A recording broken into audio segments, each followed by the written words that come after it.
Next question. How should Christians be preparing their families while we wait for the coming of the Lord? Well, I guess the answer depends on the state of the hearts of those in your family. Let's say, for argument's sake, that these people in your family are believers. Well, if you have a position in your family to influence others who are also believers, then you should be encouraging them to live with eyes for eternity. They should be taught to read the Bible and understand what it says, to appreciate that its focus is on the eternal realm and not on this earth.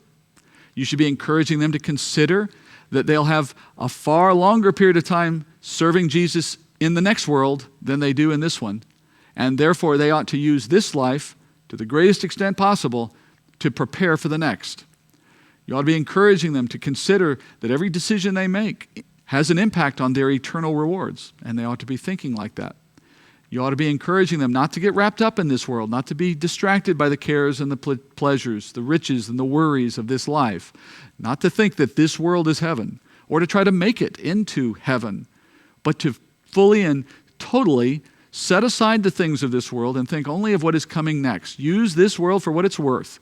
It's a place to prepare for the next, to seek after the things of God here and to help others see the truth of the gospel, and then to be ready to serve Him in the kingdom to come. That's how you want believers in general to be thinking, and you want to help anyone you can to gain that mindset, to gain eyes for eternity. But let's say, for argument's sake, the people that are in your family are not all believers. Maybe there's some that aren't yet believing. And for that group, there's only one answer to that question. What do we do for anyone who doesn't know Jesus? We preach the gospel. We preach it in our words and we preach it in our actions. We explain it patiently. We give them things to consider from Scripture. We take them to the Word and show them what it says about Jesus. We answer their questions patiently. Just keep preaching the gospel. Because until they believe in Jesus, well, nothing else matters. They won't be part of that resurrection moment.